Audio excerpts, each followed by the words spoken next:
Is everybody admitted, Lizzie? Yes, and the meeting is recording. Great, thank you. Good afternoon, everybody. Welcome to the October 20th meeting of the San Mateo County Harbor District. Melanie, can you do roll call, please? Commissioner Ryring, Present. Commissioner Chang Corrali, Commissioner Matoush, Here. Commissioner Brennan, Commissioner Lorenas. Here. Thank you. Today, our first item is staff recognition upon the retirement of Greg Goopser. John Moran, would you like to say something about Mr. Goopser? Yes, regretfully, after 2 decades of serving the district, Deputy Harbor Master Greg Goopser will be retiring. That's regretful for us and the public, but it's obviously well earned and deserved on his part. And we obviously hope the very best for Greg. We do have Jim Merlo, who has worked with Greg Goopser for over 15 years. Would like to say a couple things about Greg. Jim Merlo is the harbor master at Oyster Point and has supervised Greg for over a decade. Jim, can you unmute? Yeah, good afternoon, commissioners and members of the public, and you also, Greg. I just wrote a little something for Greg. He's been a fantastic employee. Greg has been a great asset to San Mateo County Harbor District. In my opinion, Greg is the most accomplished and experienced waterman that has ever been employed by San Mateo County Harbor District. Greg's knowledge of rip currents and open water conditions is unprecedented. Greg was responsible for establishing our water safety community outreach program and has made presentations of this program to multiple schools and community groups during his time here. During Greg's tenure working for San Mateo County Harbor District, Greg has mentored and instructed many new hires and coworkers. He is always willing to educate and assist his coworkers and the public in any task. Greg's vast knowledge of both on and in the water and his experience of facilities workings at both Pillar Point and Oyster Point Marina is invaluable and will be missed. We wish Greg the best in his retirement and much success in all his future endeavors. I mean, I can't say much enough about Greg. We're going to miss him.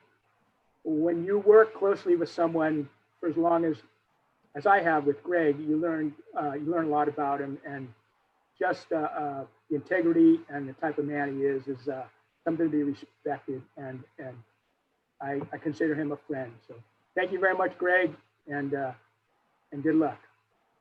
Would you like to say anything, Greg?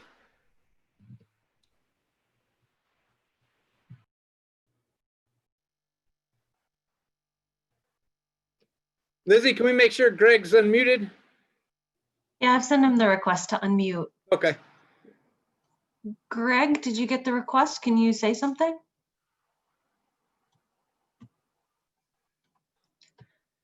Unfortunately, his profile is showing as unmuted.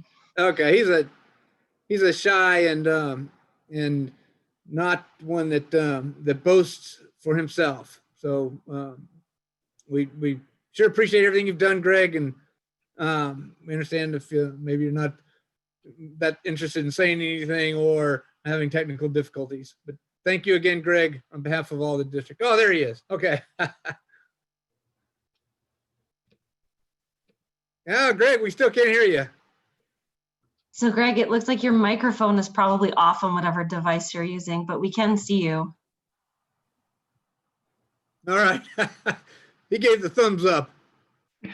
Thank you again, Greg. All right, let's move on. Thank you. Actually, I've worked with Greg for a number of years, and it's sad to see him go, but I'm very happy for him and all the endeavors that he's gotten into. He's been an integral part of both harbors that I've seen him over the past over 20 years. I think roughly, 25 years. So Greg, you'll be missed. There's going to be some difficult shoes and difficult flippers to fill. Thank you, Tom. And Thank you, John, and thank you, Jim Merlo. Mr. Gubser, that letter written on your behalf by Harbor Master Jim Merlo is outstanding. It's quite an accolade to be called the most accomplished and experienced waterman that has ever been employed by the Harbor District. Thank you for your service to our agency, and I wish you all the best in your retirement. I'm going to add one thing. Yes, it is a great accolade, especially when it comes from Jim Merlot, right? Thank you for everything you've done, Greg. Thank you, and thank you for your service. Great. If there are no other comments, we will now move to public comments and questions. The public may address the Board of Harbor Commissioners for 2 minutes on any item of public interest within the subject matter jurisdiction of the San Mateo County Harbor District that is not on the regular agenda. Please wait until the item is, if you wish to address an item that is on the agenda, please wait until that item is in discussion before following the instructions on making a public comment during the discussion item. Melanie, are you ready to share the timer screen with us? President Reiring, as Melody does that, I just want to do for the record that Commissioner Shane Corrali has joined the meeting. Thank you.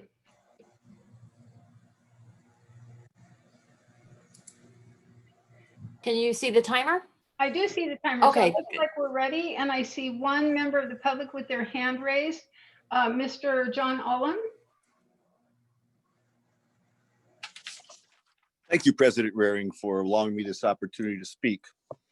Unfortunately, President Raring, I'm here to inform you that you've been provided some disinformation by Tom Matoush, and he's using you to spread that disinformation.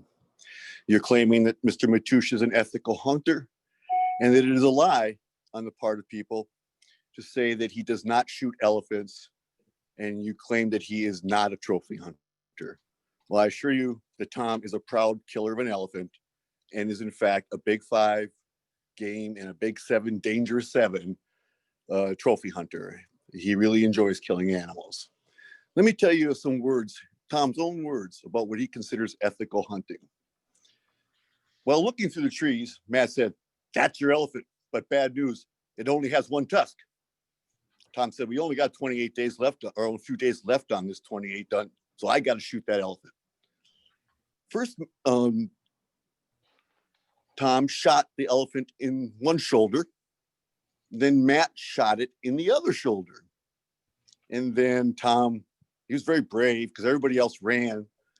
14 small steps from where Tom stood, he shot that elephant above the eye and dropped it in its tracks.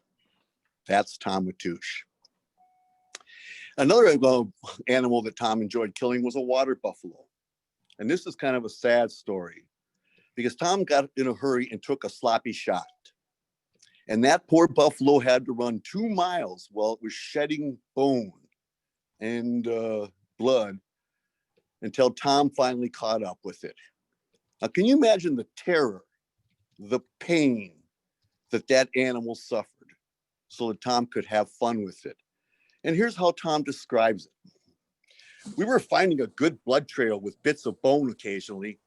The buffalo made it about 2 miles before we found it and had our way with it." That is not ethical hunting, Nancy. I'm a hunter. That is not an ethical hunting. Tom likes to shoot. Mr.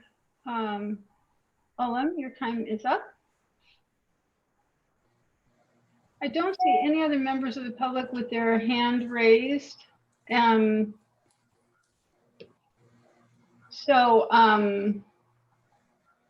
We're going to, before we move on to the consent calendar, I'd like to make a change by removing the closed session items. May I have a motion and a second to move closed session items 1 to 5 to a future date? Commissioner Chankrali? I'll make that motion to move the closed session items to a future date to be determined by the board president and the general manager. I'll second that motion. Thank you. Melanie, roll call, please. Commissioner Chang Corrali, Aye. Commissioner Mathush, Aye. Commissioner Brennan. Oh, I'm sorry, Commissioner Lorenz. I'd like to ask a question first. Why are we moving this?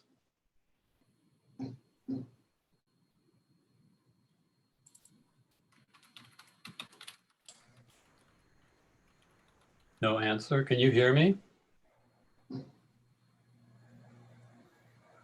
Hello? We hear you Yes. loud and clear, Commissioner Lorenz. Oh, thank you. So there's no answer to the question. Why are we wanting to move the closed session? We have a very packed agenda today, and it would facilitate our meeting to move these to a later date. We have a motion and a second on the table, and so can we have roll call, please, Melanie? Commissioner Chang Corrali, Aye. Commissioner Mathush, Aye. Commissioner Brennan, Commissioner Lorenz, No. Commissioner Ryring. Aye. Thank you. The motion carries. So now we're going to the consent calendar, and all the items on the consent will be approved by one motion unless a commissioner requests now that an item be withdrawn or transferred to discussion. I'm going to pull bills and claims, item number 1. Are there any other requests to pull items? Yes. I would like to pull 4 capital projects and 7. 4 and 7. Great. Any others? No. No, but I'll make a motion to approve the consent calendar as it is without items 1 and 7, I think, Ed, is that correct? And number 4? 7. Yeah, 1, 4, and 7, correct? Those were the ones that were pulled. Correct. So I'll move to approve the rest of the consent calendar. Items 2, 3, 5, 6, and 8. Thank you. I'll second that motion. Roll call, Melanie? Commissioner Mathush, Aye. Commissioner Brennan, Aye. Commissioner Lorenz, Aye. Commissioner Ryring, Aye. Commissioner Chang Corrali. Aye. And it looks like Commissioner Brennan just joined us. So that motion carries. And I'm going to reorder the agenda so that we will hear item number 1 first, then 9, then 8, then 12, then the rest of the discussion items, and consent items 4 and 7 in order after the discussion. So I pulled item number 1. And at our September 16th, 2020 meeting, Commissioner Brennan submitted an email in connection with our discussion of bills and claims. She used it as an opportunity to broadcast complaints from her and from John Ullum to the district attorney regarding alleged Brown Act violations. However, Commissioner Brennan misled the board and the public by omitting the DA's findings regarding their complaints. So I'm correcting the record here and asking staff to post the letters that the DA sent to Sabrina and to John Ullum. And in the letters, the DA states that he found no Brown Act violations. Jim, can you please attach both letters I'm referring to the September meeting and post under agenda item number 1 today as well? Request has been noted. Thank you. Thank you. Do we have a motion to approve item number 1 with my addendum? I move to approve item number 1 with your amendment or your addendum. Thank you. Do we have a second? Second. My Thank- hand is raised. Commissioner Brennan. Yeah, thank you. I'd just like to point out that those letters were already attached in our last meeting. So that's already been done, but if you want to do it again, by all means, go ahead. And I want to point out that there was a cure and correct, and there was indeed a series of Brown Act violations. So I just want to correct the record. And I think that this sort of pointing out of Brown Act concerns is reflecting poorly on the board president. Thank you. I'm going to ask our attorney, Tricia Ortiz, to respond to your comment, Commissioner Brennan. So to respond to what portion of it, that whether or not this, Commissioner Brennan states that there were indeed Brown violations and there were cure and corrects in place. so according to the DA, there were no Brown Act violations, and there was no quote unquote cure and correct through the DA. There was we did hold a meeting at which we gave members of the public an opportunity to provide testimony again on the censure of Sabrina Brennan. Wasn't necessarily a cure and correct under the statute, but it did give the public an opportunity to talk about it again. So I'm happy to answer any other questions. Thank you. Commissioner Lorenz. Let me make sure I understand. You chose to take this consent item first, and the two consent items I pulled last. Is that correct? That's correct. Okay, well, this is a nice example of using the board presidency for her own ends. Actually, Commissioner Brennan, this is finished. bills and claims, and it's one of the most important items of business that the Harbor District needs to get done every meeting. So that's why I pulled it, and that's why I put it first. And you're using it to pick on another commissioner for no cause. Sorry, but it's a political move on your part, and it's upon its face. Well, Commissioner Lorenz, that is your opinion, and I'm actually reporting this out so that the public understands that the commission in fact did not have any Brown Act violations. I'm not doing it to pick on a commissioner. I'm doing it to report the truth. Mm-hmm. Commissioner Brennan. Yeah, in response to your comments and also Tricia's comments, I just wanted to reaffirm that there was a cure and correct, that there was a series of Brown Act problems, and the DA has said that those problems have since been corrected. And I hope that that will continue to be the case. The whole purpose of having the DA review Brown Act concerns is to make sure that the board is acting in accordance with the Brown Act. There were a number of problems, including our board president, Nancy Waring, refusing to let the public comment their full 2 minutes. I don't want to relitigate the whole thing, but it was a very shameful and sad moment for this district. The Brown Act concerns that happened were completely avoidable, but unfortunately the board president was on a power trip, and so things had to get fixed, and the only way to do it was to go talk to the DA. So fortunately, I think some of those problems have improved. I hope that that continues. We have a member of the public, Mr. Ullem, who would like to speak. Thank you, President Waring. As you know, I sent you those letters from the district attorney. And in that letter, it is true that after multiple weeks of investigation, they concluded that you had barely but technically had complied with the acts regarding the law regarding disclosing what you're talking about in closed session.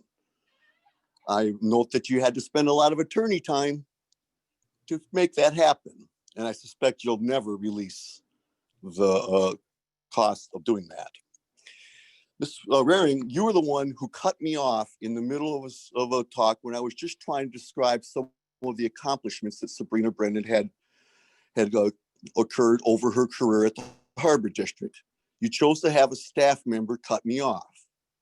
I complained about it to your lawyer. I complained about it to the district attorney. And lo and behold, after spending $600 on a letter that it cost me, I can tell you, I don't have $600 to waste on this kind of crap. You then decided you would rehold the meeting and allow people to speak who you had cut off at the previous meeting. You can pretend that was not a curing correct, Ms. Raring, and it is your style. You are very much like the president. You frame things in a way that make no sense and only suit your personal outlook on things, which explains how you reordered this agenda completely so you could score a few points to the one person who is seeing this meeting, which is me. Because you move the meeting to so early in their day, there isn't a single other person here to see you have your little fit. And that's you, Miss Raring. And that's what we're fighting against. Do not vote for Tom Matoush. Do not vote for Virginia Chain Corrali. Thank you.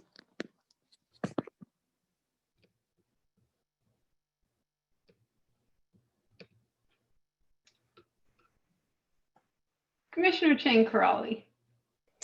So I know that this is a topic of a lot of commotion as usual, but I want to thank you, Nancy, for straightening the record. I think transparency is important. We've been, we've been fooled by a lot of people, including members of the public, spreading lies and everything during the campaign season. So please stop grandstanding if you're doing so, which I have just heard that this is happening with my own ears. And with that, Nancy, I'm going to call for the question because this is a bills and claims and it's business that needs to be done. So I'm calling for the question. Great. So we need to vote on calling for the question. Melanie, roll call. Commissioner Brennan, I'm sorry, I'm having a problem locating Commissioner Brennan's I'm right here. You didn't unmute me, but thank you for finally unmuting me. I'm voting to call for the question. Commissioner Lorenz, Aye. Commissioner Raring, Aye. Commissioner Chain Corrali, Aye. Commissioner Matoush. Aye. Great. So do I have a motion and a second to approve item number 1? Well, we have a motion. I made the motion. I think I And can't Tom remember. seconded. Seconded. Okay. Okay. All right. And then roll call. Melanie. Commissioner Lorenz, Aye. Commissioner Raring, Aye. Commissioner Chain Corrali, Aye. Commissioner Matoush, Aye. Commissioner Brennan. Aye. The motion carries. And we'll now move to reorder discussion item number 9. And the rules that we've been having for our Zoom meetings will continue. I'll poll each commissioner in random order for each matter. Commissioners have 2 minutes to discuss agenda items and a minute for follow-up. Discussion item number 9, Surfers Beach Restoration Pilot Project. John, this is your item.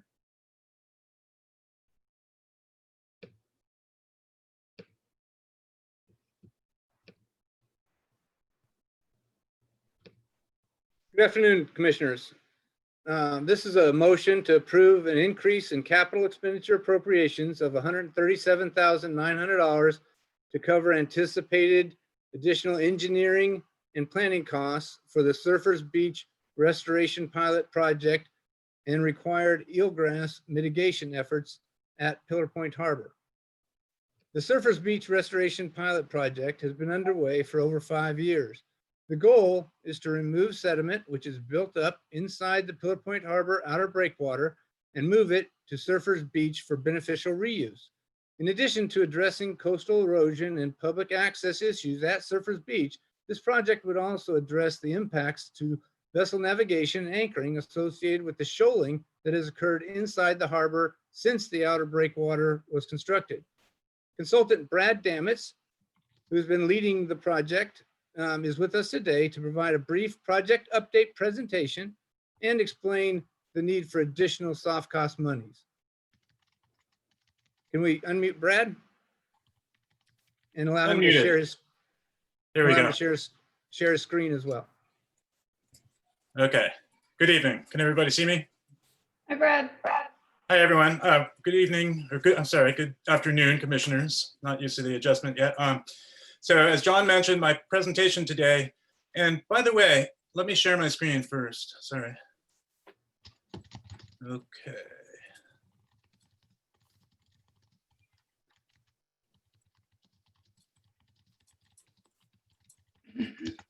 Sorry.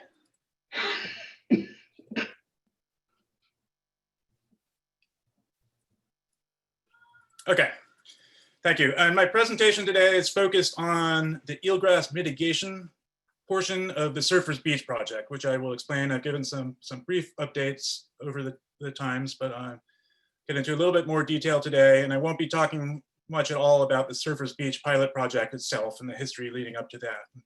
I know you guys have a full agenda today, so I'll keep it short and sweet. And I appreciate you guys for squeezing me in.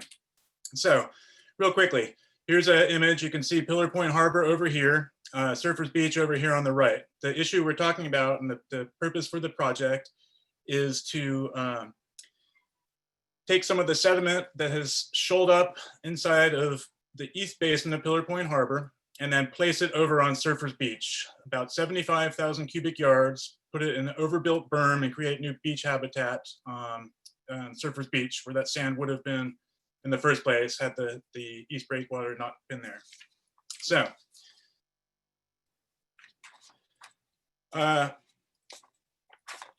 project planning was moving forward and moving along pretty well. You can see here that ESA has created some permit level design plans for the project. The striped areas were the proposed dredging area. Excuse me. Sorry about that. And the dotted area is where the sand would be placed. So we vetted these through a technical advisory group made up of agency representatives and other experts, came up with this preferred alternative that you can see here. At the time, there were known eelgrass beds, which you can see also in this image. However, since then, we've done additional eelgrass surveys as required by permit agencies. And this next slide here is going to show you the results of those surveys. Okay. So as you can see, in this area over here, where the proposed dredging area is, there's a pretty large eelgrass bed, as well as other areas in the harbor. One of the things that popped up recently is over here by the boat launch ramp, there's a small patch of eelgrass that's become established. So it seems like the trend is in the past 5-6 years, it has become established and has spread. This eelgrass survey was done last November, and it came up with about mapping of 5,700 square meters of eelgrass throughout the harbor, most of it in the east, a little bit over in the west side of the harbor. So at that time, when we discovered the eelgrass, we had asked the engineers from ESA, Louis White and Bob Battaglio, to conduct some analyses, look at if we could do this Surfers Beach project in light of knowing that there's eelgrass there. And what we determined was it's not worth moving forward with that project. You cannot get enough sand to do a Surfers Beach project by avoiding the eelgrass.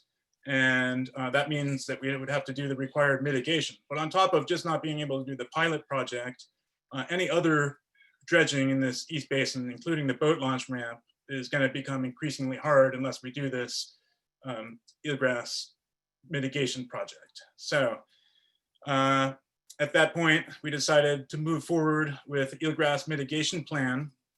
And just pull it here.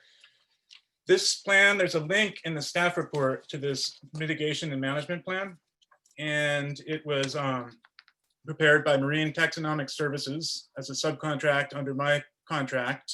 And also ESA at that time subcontracted out some work, including a harbor-wide bathymetry survey to support this effort. What this is a comprehensive plan to mitigate for that eelgrass from Surfers Beach, and not just for the Surfers Beach pilot project, but also for future dredging needs over there. So the idea is we mitigate for the whole amount of eelgrass at this time, and that even if it does expand after we mitigate for it, we can still get in there and do any kind of dredging because we would have a 10-year permit from the Army Corps of Engineers. So the report itself is based on a number of scientific evaluations, bathymetry surveys, some modeling, and eelgrass surveys to determine where the best place is to transplant that eelgrass. It includes not only the plan for where it will go, but also how do you do that harvesting and transplanting, and how do you do the monitoring as required by the permitting agencies.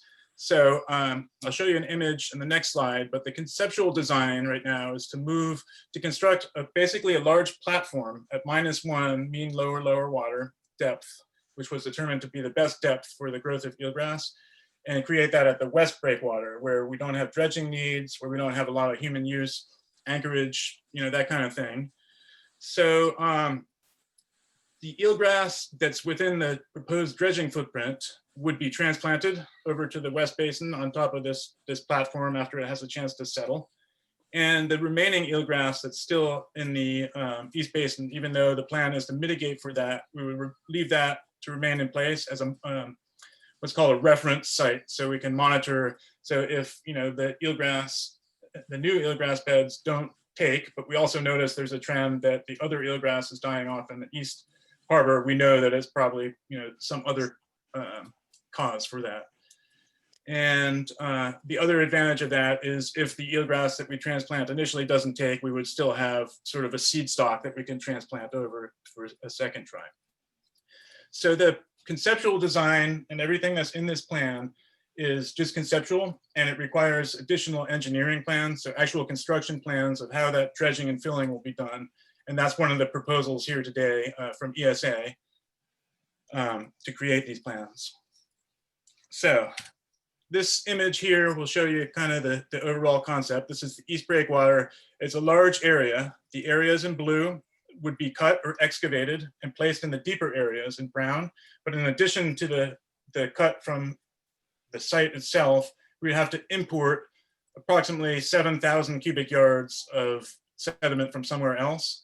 Right now, the proposal is to use the boat launch ramp for that. Since there's already a dredging need, we kind of could be a win-win situation because we would have this site where we could place that material and not have to worry about all the permits and issues that come with either disposing it off-site or placing it on the beach.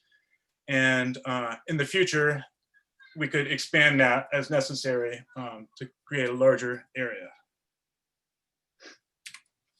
So as I mentioned, in addition to the rest of the mitigation components, there's also a proposed monitoring program. You have to do that for up to 5 years as required by the state and federal policies protecting eelgrass. Not going to get into these details, but it's in the plan. I just show this photo here because it shows some impacts to the eelgrass beds in the East Harbor during the low tide. Got a lot of clamming activity and it just gets torn up. And in my mind, it's just not the right place to have healthy eelgrass beds just because of all the human use and the anchoring and stuff that goes on. But most importantly, the need to dredge this area. So it's more appropriate to place it in another part of the harbor that doesn't get the same amount of human use and doesn't have the same maintenance dredging needs.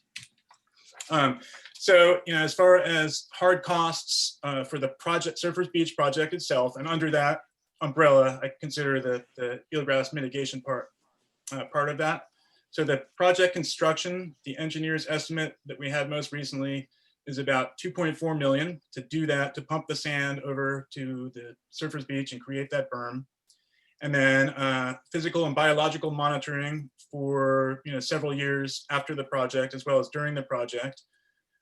Cost TBD, we're working on that now and trying to get some funding to cover that. And then the eelgrass mitigation costs, which I'll get into in just a second. Okay, so eelgrass mitigation costs. We have the soft costs, which we're coming to you today, proposing with several different elements. One of them is the engineering and design. So there's two things that are being proposed today by ESA. One of them is to backfill the out of scope work that they've already done to address the eelgrass and kind of look at the alternatives before we move forward with the plan.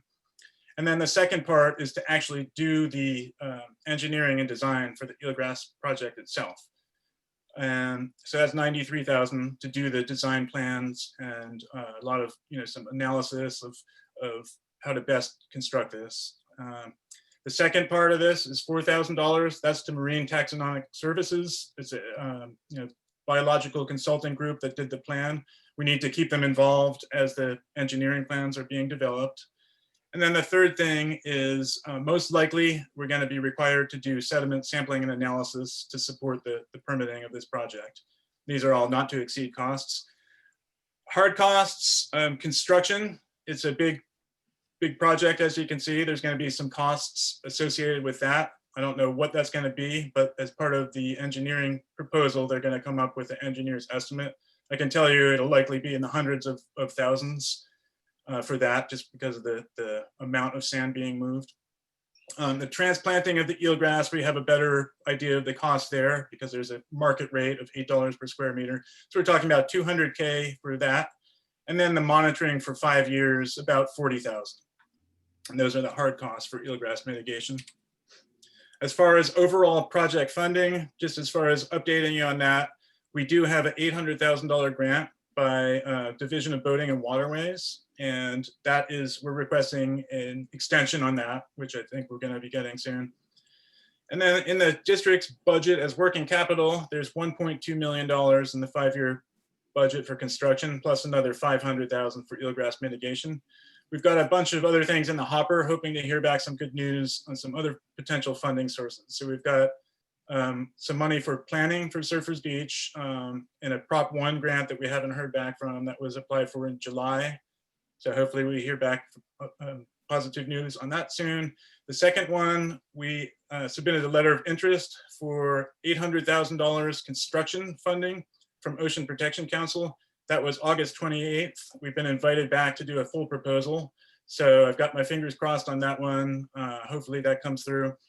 And then several other smaller efforts, like the NOAA effects of sea level rise, grant application in partnership with Caltrans and some other agencies and partners to pay for the monitoring of the project.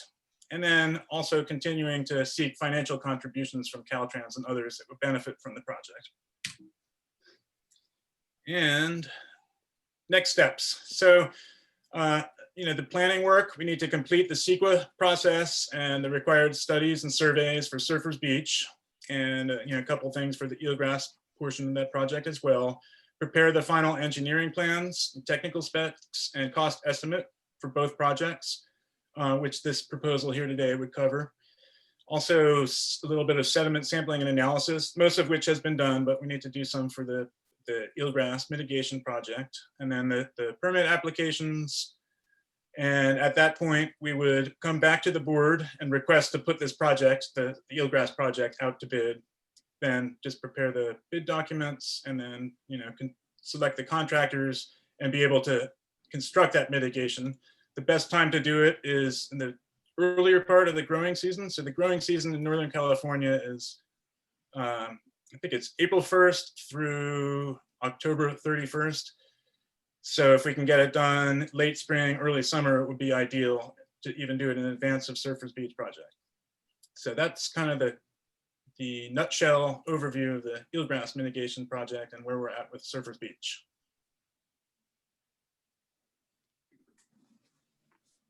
Thank you, Brian. Do we have any questions by commissioners or the public? I don't see any hands raised at this time. Okay. So do we have, let's see, this item, let me pull this up on my screen.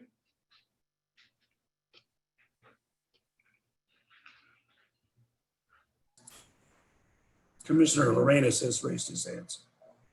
Commissioner Lorenz? Brian.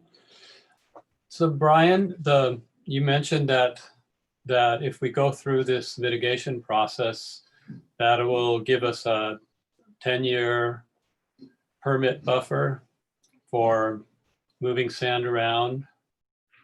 Is that right? Could you expand on that, Tad?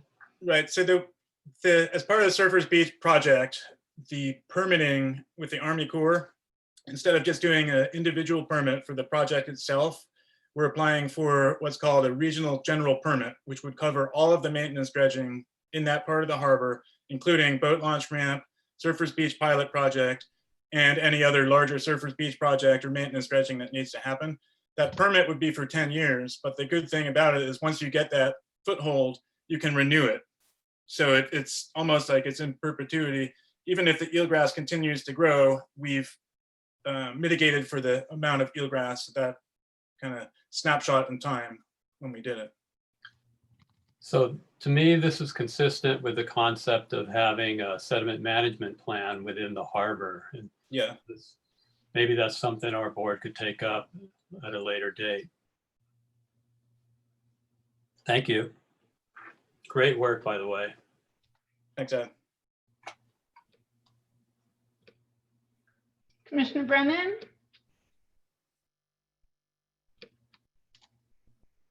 Yeah, thanks, Brad. I just wanted to share my appreciation, and you do a great job of keeping us in the loop and keeping the public updated. This is a challenging project, and it's keeps changing, and I really appreciate your consistency and flexibility and following this through. So thanks a lot. Thank you, I appreciate that. And thank you guys for your support of the project as well. Thank you, Brad. Always appreciate your presentations. Do I have a motion to approve these additional capital expenditures? Yes, I would like to make the motion. First of all, Brad, thank you so much for the update in your report. And John, thanks for your work on this. I would like to make a motion to approve the increase in the capital expenditure appropriations of $137,900 to cover the anticipated engineering and planning costs of the Surfers Beach restoration pilot project and the required eelgrass mitigation efforts at Pillar Point Harbor. Great, thank you. Do we have a second? Commissioner Brennan? Yeah, I'll second that motion. And I'd just like to point out that since we've been having Zoom meetings, I haven't been able to make motions because I'm constantly muted. And when I raise my hand, I'm not called on. So just wanted to point that out, but happy to second the motion. Melanie, roll call, please. Commissioner Ryring, Aye. Commissioner Chang Crawley, Aye. Commissioner Matoush, Aye. Commissioner Brennan, Aye. Commissioner Lorenz. Aye. The motion carries. Thank you again, Brad. Thank you very much. Look forward to updating you guys and giving you some good news the next one. Great. Thank you. See you again before long, I'm sure. Yep. All right, now we're moving to item number 8 on the discussion temporary tent coverings for outside dining areas. No, we've approved that. That was on the consent calendar, right? Let me check. Yes, that was approved. That was approved. Oh, it did get approved. Okay, great. Sorry, I didn't mean to interrupt, but No, that's great. Thanks.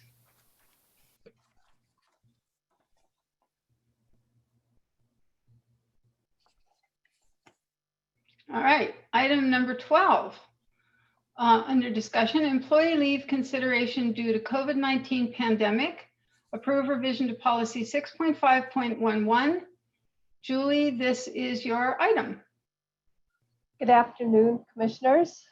This item is being presented to you this afternoon for consideration of providing an additional 80 hours of leave to essential workers, which would include OE3 represented employees and the district harbor masters. It also updates the leave policy during a pandemic to incorporate a provision of state law AB 1867, which was recently signed, which allows the use of leave hours if an employee is prohibited from working by the district due to concerns related to the potential transmission of COVID-19. In addition, to the 3 previous requirements. Currently, there are about 10 district employees who have used all or part of their emergency sick leave hours over the last 7 months. This extra leave is anticipated to provide an extra incentive for employees to stay home if they are experiencing COVID symptoms, and hopefully this will limit the transmission of COVID cases. It also provides essential employees to not have their current leave balances affected by COVID-19 related illnesses, or in the example, the instructions by supervisors to remain at home due to fear of transmission. Staff recommends approval of the revised policy. Thank you. Great. Do we have any questions, or Commissioner Chang Crawley?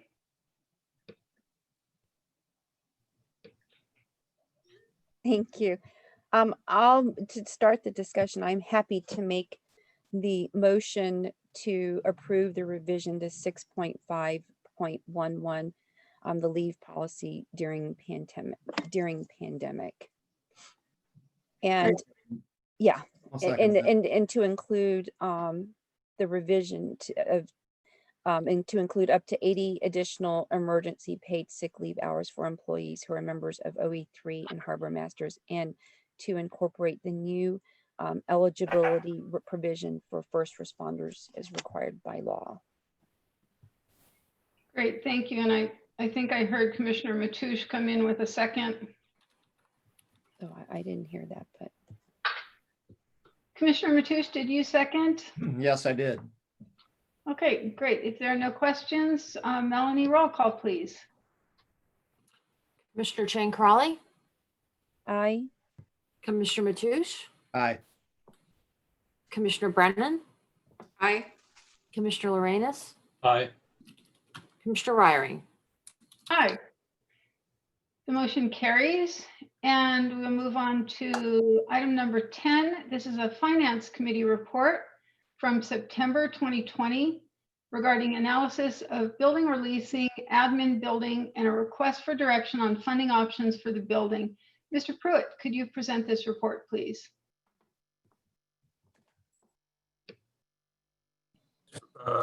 Would be happy to do so. Earlier this year, with the passage of the budget and the capital improvement program, the construction of the administrative building was placed on hold based on the priorities of the district at that time. After the budget was passed and the CIP program was reevaluated again by staff, and we were looking at ways to, if we can save money even further, and looking at the rents that we pay for the our commercial space to house the district. We looked at, is it possible to save money by constructing the new building and stopping those rent payments? We brought that topic to the board to see if the board concurred with reevaluating that, and the board then sent that a question back to the Finance Committee for review. The Finance Committee did meet and on May 4th, no, I can't remember the date, I apologize, did meet and look at the cost of continuing to lease our current office spaces as compared to building a new office building. And secondly, if we do decide to build a new office building, should we use current funding that's in our that we have in our accounts, or get a loan to cover the cost of building a new building? After looking at it and reviewing it, the numbers all came out. The board found, or the committee found, that the district would save money in the long run by building a new office building and stopping the payment of lease payments to the current owner of our office spaces. There's both options, both taking a loan out to build the building and building with current capital budget were considered. Both options do save the district money. And we came up with the committee came up with two different recommendations for the board to consider as a whole. One was to approve the issuance of a design and engineering and project management request for proposals for a new administrative building and update the district's request for proposals for a new administrative building, or update the district's capital project plan to include funding of the project, project from available working capital. Option 2, approve issuance of design and engineering project management request for proposals for a new administrative building and update the district's capital project plan to include funding of the project from the issuance of debt. And both myself and Julie are standing by to ask you if the committee has any further questions or if there are any questions posed. Great. Thank you, Jim. We have a member of the public with their hand raised, John Ullum. Thank you, President Waring. First off, I'd like to remind everybody that's watching that when Sabrina Brennan became part of the Harbor Commission, office space was being rented over at a Class A building in South San Francisco. That building was costing you twice as much to rent as the building you have currently now. When she asked about that, she was mocked by the former manager, Peter Grinnell, who said it would take something like $50,000 or something like that, some ridiculous number to physically do the move. It cost $7,000. And as you've seen, it's paid off quite well. So anyways, part of the credit for the good financial position that you're all in today is due to Sabrina Brennan's ability to take crap from guys who wanted to keep things where they were and getting them to see that they could get a lot nicer place for half the price right here on the coast side. Question for Mr. Pruitt. This looks like you've done some analysis of the cost of what it would cost to buy a building versus rent a building, and you've come to the conclusion that it will cost less to buy. Can you show me any analysis, or have you done any analysis? When will the break-even point be? When will, how many years from now, if we were to pay projected rent versus pay projected payments, would the line cross and we would now start winning the game, so to speak? So there must have been some sort of break-even analysis done for something like this. Can you tell me how many years before buying a new building would save the district money in relation to renting a building that they're renting now? Thank you. Great. Commissioner Brennan, you have your hand raised. Unmuting. Yeah, thanks. So I don't remember exactly when. It was several months ago. I asked Julie to come up with a new spreadsheet that breaks down, the savings for the district. And I believe that was attached to a board meeting packet, or attached, I should say, to our website. Jim, could you republish that document, or is that document going to be available for this meeting so that the public can reference the information? We can publish that spreadsheet, yes. Okay, great. So that'll be published just for the public's knowledge. If they go to the district's website, they look for the agenda for the meeting for October 21st. You'll see also a link below that, which will take you to Julie's document where she does the math on the savings to the district to build a building versus continuing to rent. And Julie, I really appreciate you putting that information together and making it available to the board and to the public. And then the question I have for you, Jim, is what are the next steps? When is this going to be back on the agenda to look at approving costs and whatnot? So what's the plan? The next step would, if the board approves, either option would be to reissue the request for proposal for design, engineering, and permitting for the building. And then once we get responses to those RFPs, the board or the staff will evaluate those RFPs and then bring back a recommendation to the board to approve.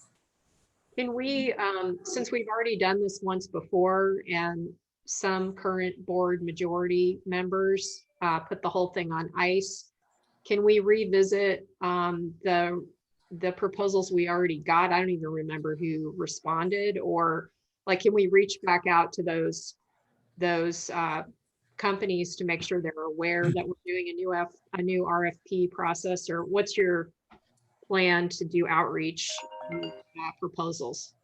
We'll do Commissioner Brennan, we'll do the standard issuances of RFPs and notices, but we will definitely review our records and let the companies know that have already submitted responses to the previous RFP, and those responses are expired now, that we're redoing it and they have an opportunity to resubmit. Okay, excellent. Thanks so much. I appreciate it. Yeah, am I live? Loud and clear, Commissioner Mateusz. Yeah, I wanted to bring up part of the spreadsheet that Julie prepared. Had a 30-year analysis, and were we to own our own building at the end of 30 years would be $1.2 million ahead.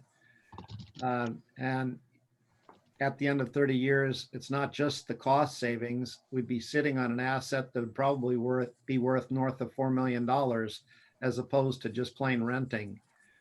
For those reasons, I support building our own building, and I'd like to make a motion that we use district capital and fund this thing ourselves and start this project as soon as possible.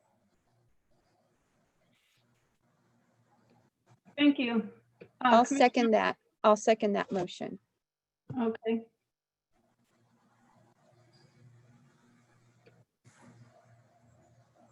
Commissioner Lorenz? Thank you. Well, I'm pleased that we're moving ahead with this for all the reasons stated. When we get to my pulled agenda items, we can talk a little bit more about this, but I think it's also important to realize that while saving money for the district is absolutely an important consideration, we should also consider the public safety, and I'm referring especially to the Point Harbor Johnson Pier reconfiguration, which at this point is off our budget. And I'll talk more about that when we get to the pulled agenda item at the end of the meeting. Thank you. Commissioner Jen Crawley, your hand is up. No? Sorry, I forgot to lower it. Oh, okay.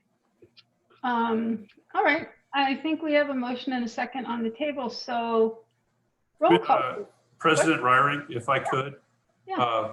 I just want to make sure that we have the motion that Commissioner Mateusz is making clear, and that the second was on that clear motion. And it was the recommendation of the staff, and based on what Commissioner Mateusz said, was to approve the issuance of design and engineering project management requests for proposals for a new administrative building and update the district's capital project plan to include funding of the proposed project from available working capital. Yes, thank you for clarifying that. It was option number one that the motion was made for, and the second. And we have a motion and a second on the table, and Melanie was just about to do roll call, but Commissioner Brennan, I see your hand is up. Unmuting. Yeah. I just want to clarify that this is the second time we have voted on this. So I hope that this time it sticks. A lot of work was done by staff to move this forward with an RFP previously, only to have it waylaid, or I don't know how else to explain it, to have 3 commissioners put it on ice. And I hope that we don't do that again, because we are just going in circles here. It'd be great to see the district move forward instead of all of the bickering and lack of productivity. Thank you. Great, thank you. Well, I actually think we've been getting an awful lot of work done this year during COVID. And yeah, some things have had to take a back seat because we've had very full agendas, but I'm glad we're able to revisit this now. And we do have the motion and the second on the table. And Melanie, roll call, I'm not having a discussion with you, Commissioner Waring. I just made a statement. Same with me. So Melanie, roll call, please. Commissioner Matoush, Aye. Commissioner Brennan, Aye. Commissioner Lorenz, Aye. Commissioner Ryring, Aye. Commissioner Jan Crawley. Aye. Great, the motion carries. Discussion item number 11 is the Oyster Point Marina Joint Liaison Standing Committee Report for September 2020. Mr. Pruitt, can you please present this report? I can, President Ryrie. As required by the 2018 MOU between South San Francisco and the Harbor District, a joint liaison standing committee meeting was held on September 28th of this year. See, it was an action-packed agenda with several different briefs provided of significance. The Kilroy Oyster Point development is moving forward and will be beginning work immediately adjacent to the Oyster Point Marina as early as January. And we've been communicating, and there's been a few public meetings with the tenants of Oyster Point, letting them know the plans and how it will affect them. The city of South San Francisco got funding and is commissioned a study for expanded Oyster Point ferry service, which could include significant upgrades to the spit. And the spit is the area at Oyster Point Marina where the current harbor master's office is, access to dock number 7, and access to dock number 8, also known as the guest dock, with significant possible buildings and a new harbor master's office. The old single-walled fueling system at Oyster Point Marina is being removed as we speak, if it's not already done. They started that contract a few weeks ago. Several capital improvement projects have been recently completed or are scheduled to be completed at the marina, to include the replacements for docks 12, 13, and 14. We received responses to that RFP recently, and we'll be bringing that to the board. Replacement of the entrance markers and their associated structures. The same as we've received again responses from the RFP on that, and we'll be bringing that to the board. Electrical upgrades for all docks have been completed. Most recently, the replacement of the main electrical panel on dock number 14, which can be reused in the new construction of dock 14. Replacement of all deck boards on docks 12, 13, and 14, which will make the dock safe until we can get those replaced. Also, part of the meeting was the presentation from myself and the city manager of Oyster Point, a joint report on the operations at Oyster Point Marina. The district has met or exceeded all performance measurement goals as outlined in the 2018 agreement. Part of the package that I provided, or that's provided with this committee report, is the agenda with all attachments and presentations provided at the Oyster Point Marina liaison meeting between the city and the district. And I can address any questions or the committee has, or any other commissioner. Thank you, Jim, for that report and for all your work on behalf of this effort. I don't see commissioner hands raised yet, but I see member of the public, John Ullum. Thank you, President Waring. I'd like to speak to the bit about the fuel system being torn out over at Oyster Point. As most people probably don't know, that system, that's the current cost to taxpayers for removing that fuel system is around $370,000. But that does not include any potential cleanup from leaks or anything like that. That money was, expense was foisted onto taxpayers by Virginia Chain Corrali, Tom Matoush, and officials in South San Francisco. Well, what happened was there was a Communist Party owned state developer that had development rights to Oyster Point.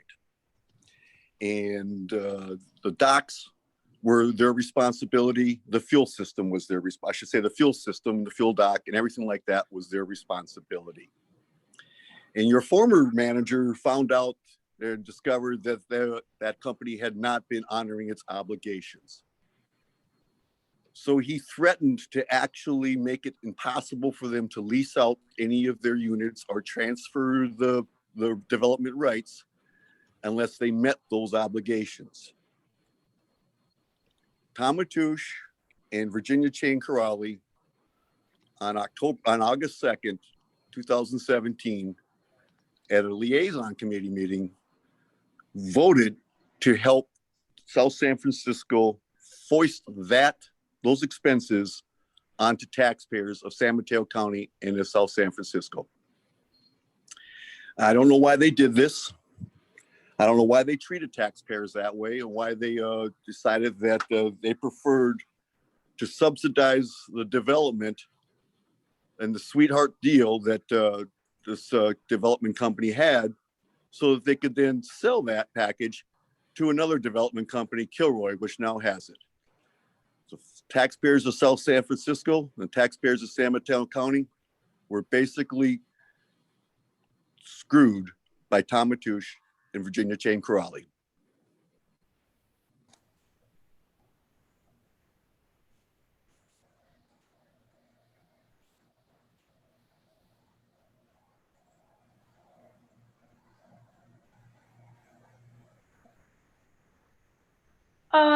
Commissioner Matoush.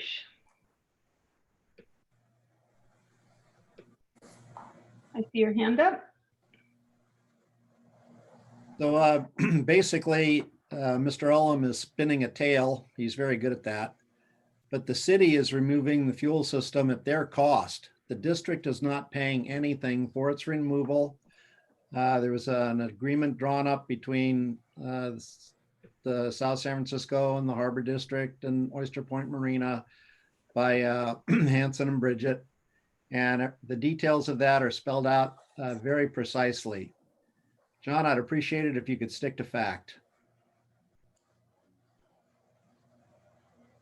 Thank you, Commissioner Matoush. Commissioner Brennan?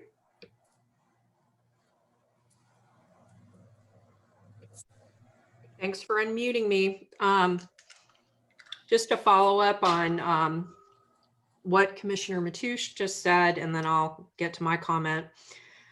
As far as the fuel system goes, the city of South San Francisco should be more than removing the system, which is doesn't meet current safety standards. It should have been removed decades ago.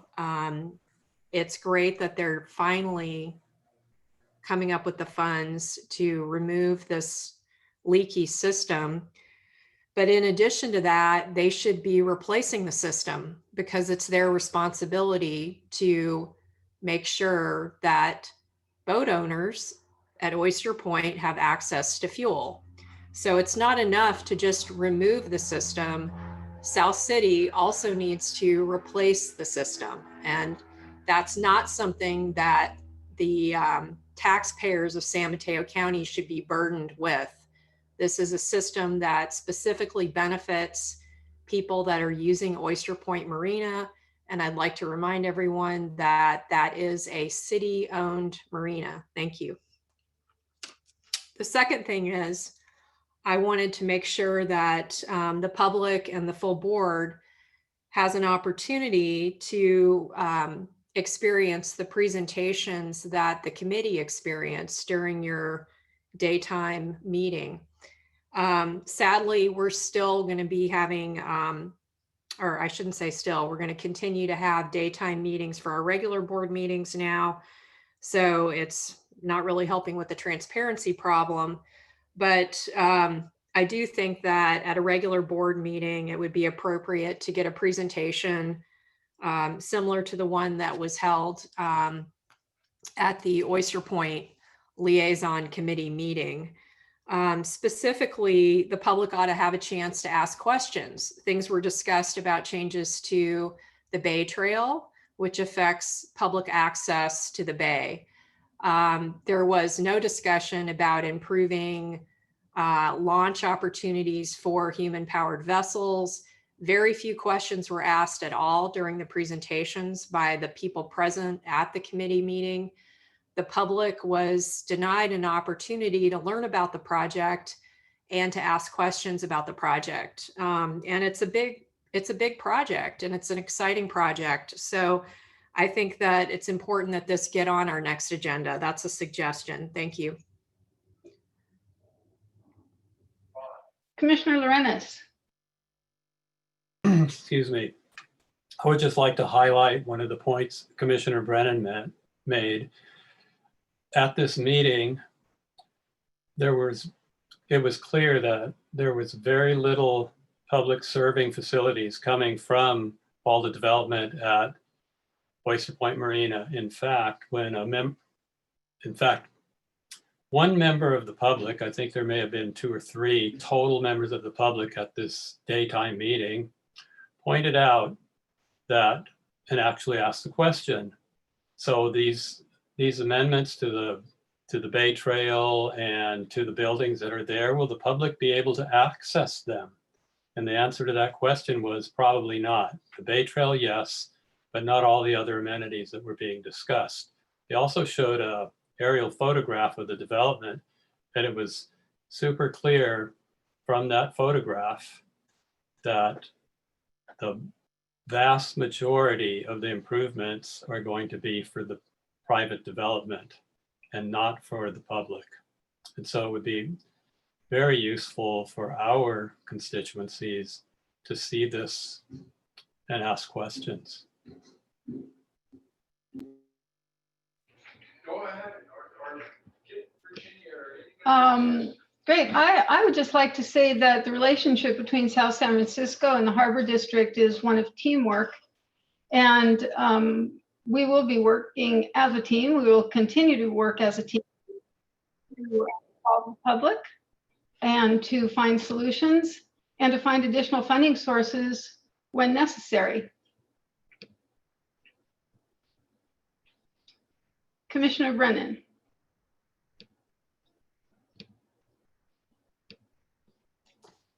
I was waiting to be unmuted, so sorry about the delay. I appreciate Commissioner Waring's remarks about teamwork, but I want to remind everybody that we are elected to serve the public. We are not on Team South San Francisco. We are here to advocate for the public's best interest and for the district's best interest.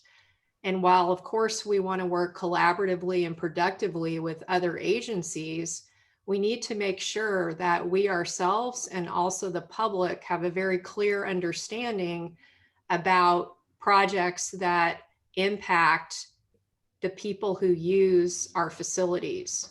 And so that is what I'm asking for. I'm asking for transparency and a simple agenda item that would allow the public to better understand the project, which I'm sure the developer wouldn't be opposed to. They have a nice presentation.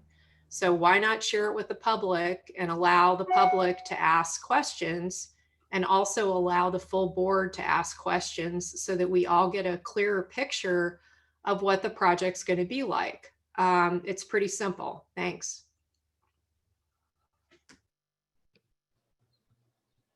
Commissioner Lorenz. Well, I'll have to say that I agree with Commissioner Brennan. She stole my thunder. I absolutely agree that it's fine that we have a collaborative relationship with South San Francisco. Very happy to see that. But our job is to take care of our constituents and the public. And I would like again to ask for this presentation to be given at one of our meetings. Thanks.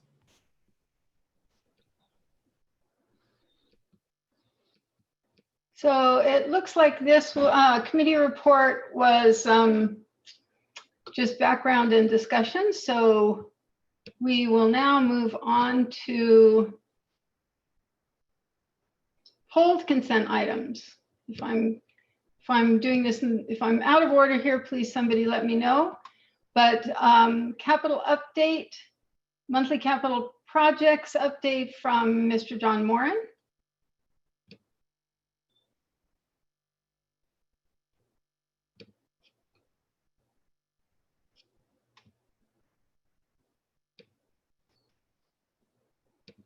John? Good afternoon again, commissioners. Every month we do supply a capital improvement project update of all of our current and proposed board approved capital improvement projects. Commissioner Lorenz, did you have one in particular that you would like me to give an update on, or would you like me to go down all of them?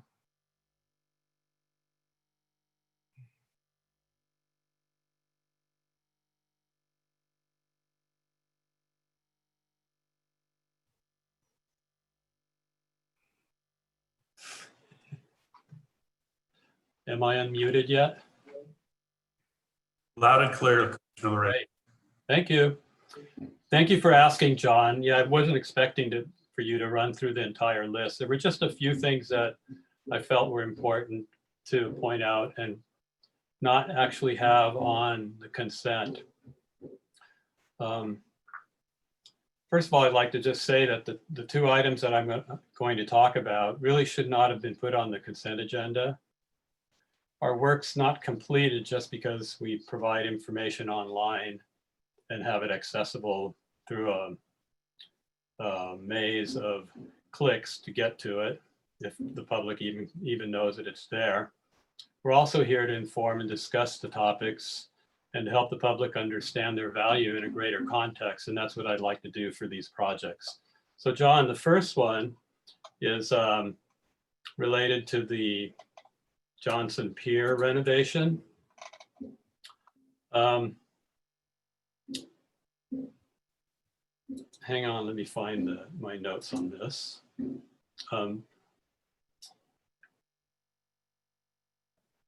We're pulling the renovation of the pier expansion and the fuel dock, and it just simply states because of the CIPs are slowed due to COVID-19 national emergency. So the design, engineering, and permitting are not on the budget. And so my question is, this is an important project for us because we are currently being sued by several fishermen for aspects related to pier renovation and infrastructure, and then also just for the general safety of the public. And so I'd like to just know a little bit more about the financial reasons for that statement. And then I also believe that this should come to the board again. We shouldn't just postpone it without board approval. So John? Yeah, I'd just like to say that it was my understanding that through the board's process of actually prioritizing capital improvement projects with the uncertainty of of our future revenue generation due to COVID-19 challenges and the other prioritized projects that that at present the Johnson Pier H-dock, fuel dock renovations have been on hold until we can, as we're continuing to do, work with our grant consultant to try to find additional funding. I guess the general manager may speak more to his thoughts on I guess when we will be moving forward. In addition, I guess we also do have the concern about the ongoing litigation, which is not actually with fishermen as much as it is the two of the fish buyers' tenants, and that's an active challenge we're trying to work our way through, which may actually end up mandating some actions that we have to bring to the board for approval. Right. Commissioner Lorena, if I could add to that. Yes, thank you. So back when the district was reviewing the budget and the the capital improvement program, the district had a workshop and discussed it and got public input on, given the available funding that we did have, what projects took priority. And Johnson Pier did have a strong showing for priority from the public, and the board itself has voiced strong support for the Johnson Pier program in the past. And I concur with that 100%. However, given the cost of the Johnson Pier expansion project being in excess of $14.5 million, the district simply didn't have the funding unless they wanted to side or push off all other capital improvement projects and complete only the Johnson Pier expansion, which included the H and fuel dock. And it was decided at that point that we would prioritize the capital improvement of the projects within the plan, and the Johnson Pier, based on cost alone at that time, would have to, it's not canceled, it's still a top priority. It's just on hold right now until funding can be identified. We're aggressively pursuing grants at this time. And at the mid-year review of the budget, we may be able to identify additional funding that we could put towards it, or at next year's review of the plan, we can also look at it again, see if funding is available to move that project forward. It is at the top of our priority list to do so once funding gets identified. Thank you very much to hear, and I would have preferred that this. Am I unmuted? I've got my screen flashing. I'm not muted. You're loud and clear. Okay, good. This is exactly what I would have preferred to see in the discussion agenda. And it's great to have you give that rundown to folks. Thank you.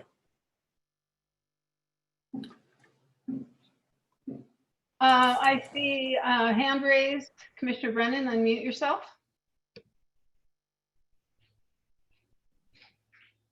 Just to be clear, I don't control the mute here, you do, but anyway. So speaking to that, I'm glad that we're looking for grants. We've been looking for grants for this for years. Hasn't happened yet, but I hope that it does eventually. I think if we have all of the engineering designed, it'll be much easier to get grant funding. And what happened when the board approved the current budget that excluded the renovation of Johnson Pier is we basically prevented ourselves from doing the work needed to attain grant funding. So that was disappointing. Both Commissioner Lorenas and I voted against the budget, and we did that for only one reason. And the reason was because this project, the renovation of Johnson Pier, which would alleviate many legal concerns, was stripped from the budget. So I'm very disappointed that it's not in the budget, and that was a board decision. That wasn't a staff decision. So it seems like we're not clearly communicating that today. So I just wanted to clarify that. I wholeheartedly support the renovation of Johnson Pier ASAP, and have voted in support of that consistently, and have voted against budgets that don't include it, primarily our last budget. It's been misrepresented that I voted against the budget related to another project. That is factually untrue. I support the West Shoreline Trail project completely, and I support the renovation of Johnson Pier completely, and always have, and has always been consistent on these two projects, which I've been advocating for years. Thank you. John Ullum, do you have a comment? Thank you, President Waring. I would describe Johnson Pier as being the central feature of Pillar Point Harbor. Yet you do not have the money to maintain and repair and replace the one most important piece of infrastructure at the harbor. And there's a reason for that. It's because you subsidize the operations of South San Francisco to the tune of $2 million per year. You refuse to make it clear to people that the Harbor District is an enterprise district, that it's supposed to make money on the investments it makes with the people's tax dollars. Yet you continue to throw it down the hole at South San Francisco, which has never even come close to breaking even for the amount of money that you put into it, that you got back. And then when you finally got the opportunity to cash in on the deal, which was to get some of the revenue from the leases of the development, Tom Mateusz and Virginia Chan-Corrali gave away that too. That's just the way it is. If you were to get your act together and act like a management company, that's what you are over in South San Francisco, and make them pay for their infrastructure, there would be no problem with funding the infrastructure that is now crumbling and inadequate in Pillar Point Harbor, or at Pillar Point Harbor. For God's sake, you can't even fund the fueling system that's antiquated. Go look at that fuel system. But you're going to go dump money into some docks over in South San Francisco that are being designed for 60-foot yachts, which I can't afford. I don't have any friends that can afford a 60-foot yacht. I don't know anybody that can afford a 60-foot yacht. But that's who you want to spend that money on, is build those docks instead of servicing the needs of the fishermen who make a living feeding families on the coastside. And that's you, Nancy Raring.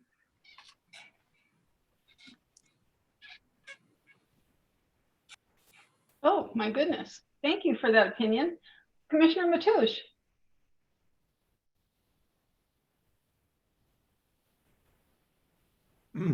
I'd like to remind the public that we continue to look for grants on a regular basis.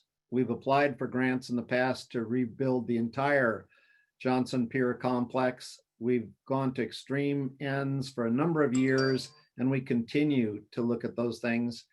And anybody that's paid attention to the history of South San Francisco and Oyster Point Marina will see the fallacies in Mr. Ullum's statements. Thank you, Commissioner Mateusz. Commissioner Brennan?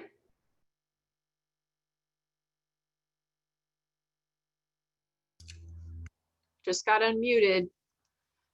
So I just wanted to point out that what the member of the public said, Mr. Ullum, is accurate, completely accurate, actually. And I think that we should thank him for paying attention to this problem and for bringing it to the public's attention, because it's the public's money that's being spent here. And we have a responsibility to spend the countywide taxpayers' property tax money in a thoughtful way. So I do think we need to give some consideration to what he said. And unfortunately, it appears that the board president is feeling personally attacked for whatever reason.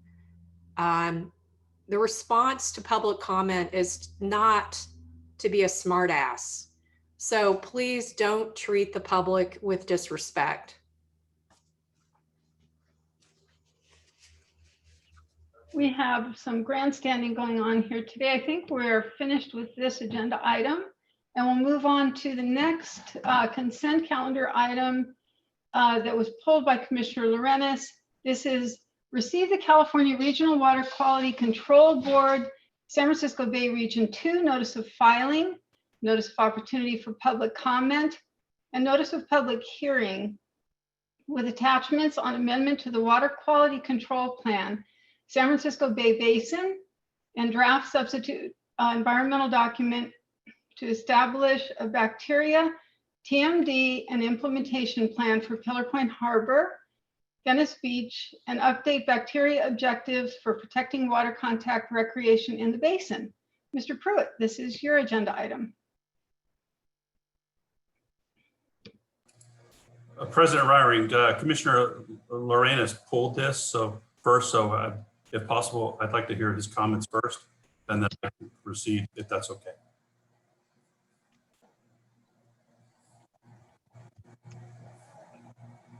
Commissioner Lorenz, Lizzie, you can unmute. So this, first of all, we were not done with the previous item. There's plenty more there. I'd like to go back to that. And secondly, muting commissioners like this makes it really hard to have a fluid meeting. I wouldn't have to be saying, please go back, if you would just keep me unmuted so I can say I'm not done yet.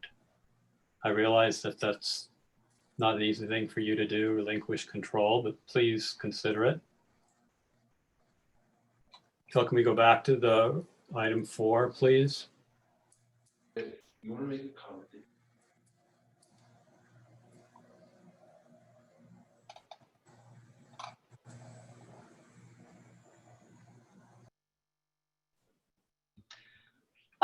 Just to respond to what Commissioner Lorena said, we are following proper parliamentary procedure here, and every commissioner had more than 2 opportunities to comment, and it was time to move on.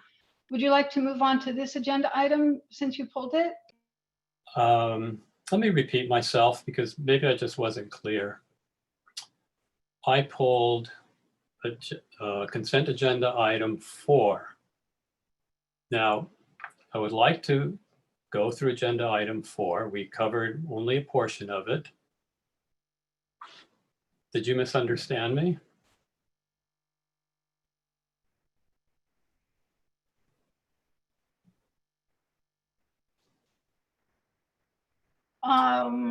I think I do, and we've moved on to agenda item number 7.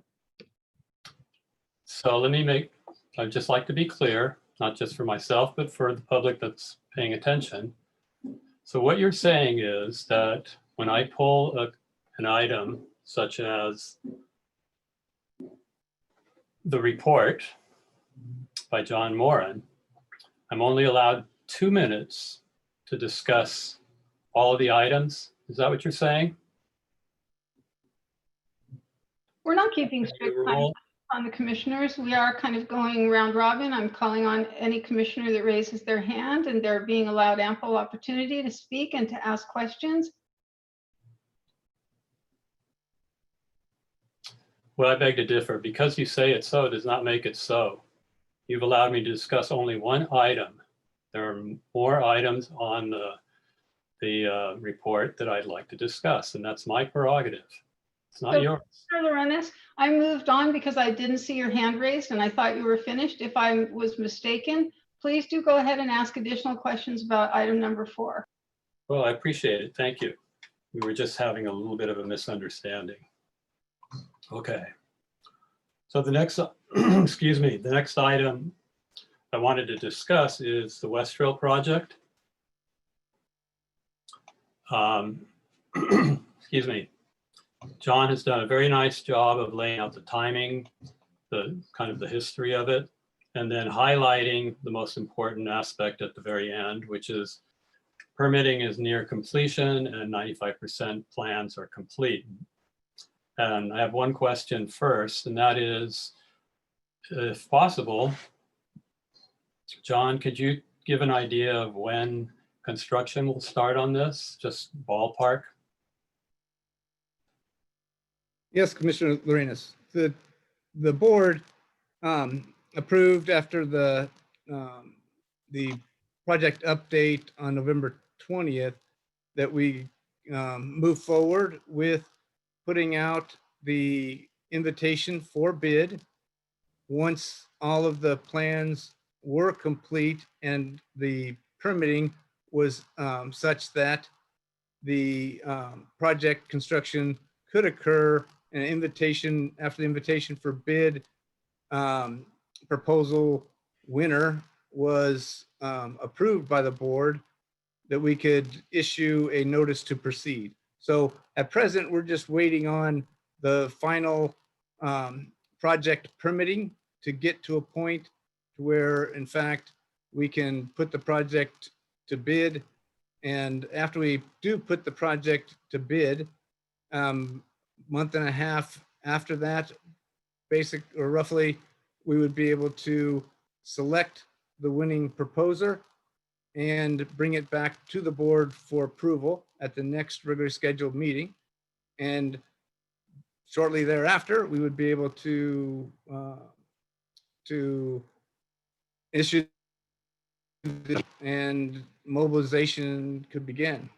So at present, I cannot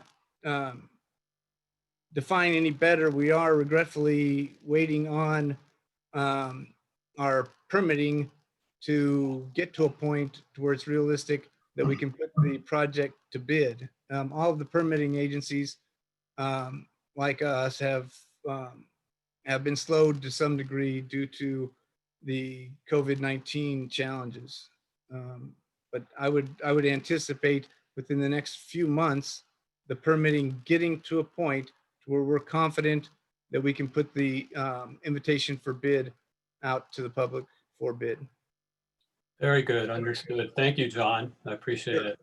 Sure. I'd like to point out just a few little details on this project because there's been a little bit of misrepresentation of how this all came to play. So in your report, and again, thank you for having such a detailed report here. The board approved in 2018, or actually maybe it was 17, I think it was 17. I didn't vote for it, and neither did Commissioner Brennan, to put a retaining wall there. And it went back to the Coastal Commission, and Coastal Commission sent it back to us. We met again and we hired ESA to help out with this. And in your report, the project consultants, which was GHD and ESA, they provided a project update in April 17, 2019. I'd just like to point out that the misrepresentation that this was a project that was approved by our commissioners is not exactly representing the sequence of events, but it's all laid out right here for everyone to see. So thank you, John. Okay. So now we can move on to the next item. I was going to ask about the dredging of the launch ramp, but Brad took care of that for me. And I'd just like to point out again that the fact that we now have permits, we'll be able to work with our with our dredging companies to dredge when we need it.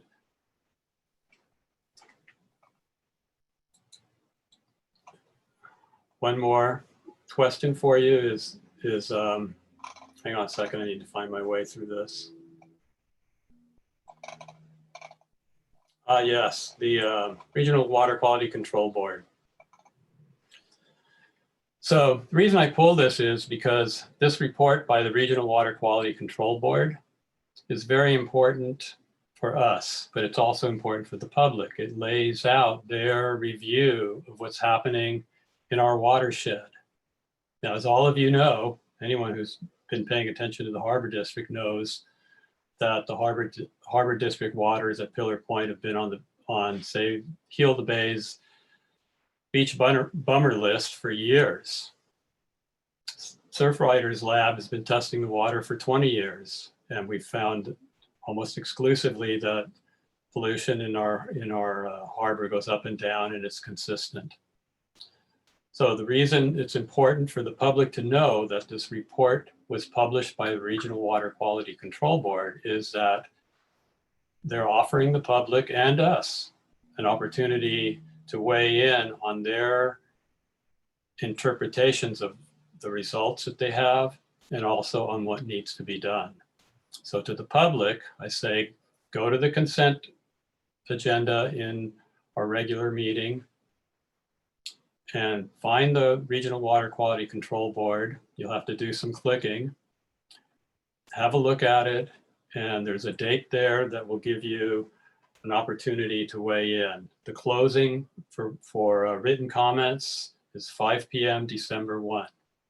So this is a reason why things like this should not be on the consent agenda. They should be on the discussion agenda so that we can bring context to the public. Thank you. I think that's my last one. Commissioner Brennan?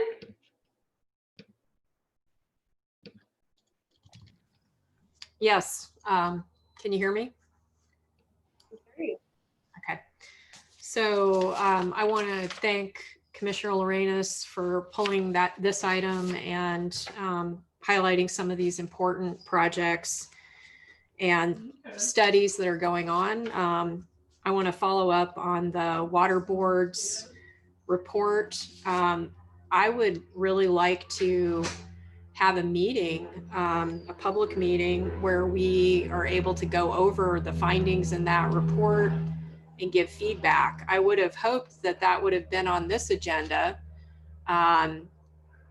for a report. Is it possible to get a report from staff on what's contained in that report? So that's a question for Jim.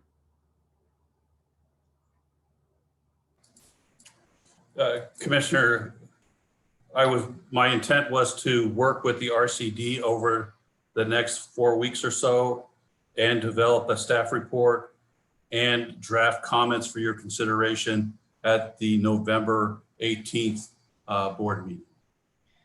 This report was published, the notice was published on 13 October 2020, not giving us enough time to do a full analysis of the report and give a staff report for this meeting. And what's the deadline for comments again? Deadline for comments is December 1st, 2020, with a public meeting on February 10th, 2021. Okay, so that means at our next board meeting, this will be agendized with suggested comments from staff. Am I understanding that correctly? Yes, as outlined in the staff report submitting this report, that was our intent. Okay, great. Would it be possible to do some sort of like a workshop or something where we have somebody from the water board talk with us about the report so that we're able to ask questions about it and getting some direct feedback? I know that they're very busy people and spread thin. So I don't know what their availability might be, but with Zoom, it might be possible. Have you spoken with them directly? I've spoken to them directly, making sure that the district was on their notification and email listings so we can stay up to date on what they're doing and what they're recommending. And they have been extremely open to receiving any feedback or comments that the district or RCD has provided. Do you think they'd be willing to be in on the next meeting so we could ask questions or get some more info from them? I haven't asked and I can't give any opinion if they're going to be willing or not. Is that something you could ask them to do? We can look into it for the next meeting, yes. Okay, I just bring this up because it's so important that we solve the water pollution problems at Pillar Point Harbor. And my understanding is that this study looks at that. To have the state water board looking into the pollution problems with runoff in our area of the coast side, and with all of the deep concerns that the public has about the water quality and the water pollution at Pillar Point Harbor, in particular, we have children that swim in the harbor and at great risk. And we've had reports of people who have gotten quite ill from contaminated water at Pillar Point Harbor. So I just think this is really an urgency item. And I think there's a lot of frustration on the part of the public as to why these water quality issues haven't been resolved by now. And I know it's complicated, but the more we can understand and partner with other agencies that are responsible for making sure that, water quality be improved, the better. And so I think if we could open up some communication with them, I think working in a silo has not been in the best interest of the district or the public. And so the more we can get these agencies talking amongst themselves and the public asking questions and the public understanding the process, the better. So those, it's, you know, just a suggestion that we have someone from the water board for that item. Thank you. Commissioner Brennan, thank you for your comments, and Commissioner Loredas also, thank you for your comments. With respect to the report and what the district's done over the years, and working with RCD for multiple years, the district, through the leadership of the board and the direction of the board, has accomplished a lot with respect to water quality in the harbor. The district has cleaned and replaced damaged stormwater pipes. Most recently, we cleaned the Capistrano stormwater pipe that is underneath the parking lot in front of Tenant Row. That is now nice and clean, as provided with that manhole or person access cover that we put in that allowed that for that. We provide free mobile pump out for vessels in the inner and outer harbor for sewage to prevent the dumping of sewage in our harbor. We provide a free pump out station in the harbor for people who want to take their boats over to that pump out station at any time. Working with the RCD and other agencies, there's been a strong push for pick up after your pet campaigns. We place doggy bag dispensers throughout the harbor. We sealed the drain behind Tenant Row that used to lead directly to the stormwater system, which greatly improved the water quality there. We improved our operations to prevent and reduce runoff from the pier and the docks. We actually, when we rinse off our docks, and through the great work of our harbor master, we shop vac the docks and rinse it, so large particles don't go down into the harbor. They get cleaned up and disposed of properly. And that was an idea that Chris Tibby came up with, that he's knew about and implemented. So that was a great idea to reduce that. We continue we dye tested our sewage systems, and we didn't identify any leakages in our sewage system throughout the harbor. We also conducted extensive water testing along with several of our partners that Commissioner Lorenas mentioned. One of the things the report does point out, the contamination in the harbor was not widespread throughout the entire harbor. It was more site specific. The fecal contamination was not, or from humans, was rarely detected. Liverboards, what were found not to be a source of the pollutant in the harbor through testing.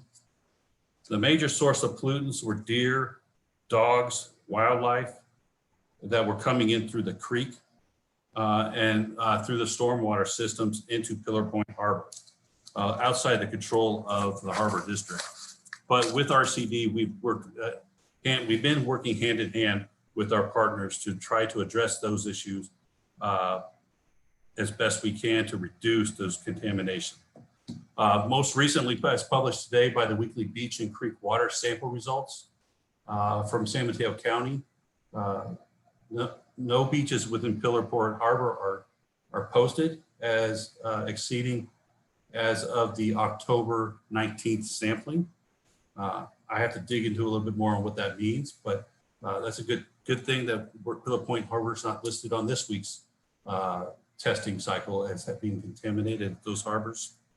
Bottom line for us at Pillar Point Harbor, with respect and concerns that I have with the report that I'll be reporting out to the board in full and in more detail, is one, the report treats Pillar Point Harbor as one source and as one body of water when there's multiple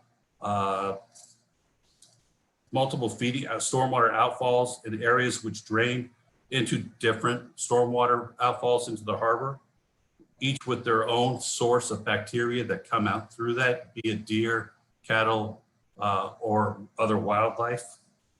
So I don't think the harbor necessarily needs to be treated as one entity instead of several different beaches. The district is being held responsible for pollution that originates upland from the harbor. And the district is being directed to take measures that are unrelated to those sources of pollution upland from the harbor itself.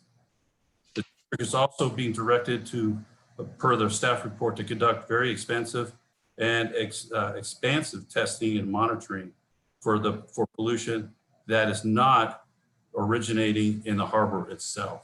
So we'll be going to those issues, working with our partners as identified in those reports, and most significantly using our relationship and our working partnership with RCD to facilitate much of that. Thank you very much, Jim. Really appreciate that information. Commissioner Mateusz?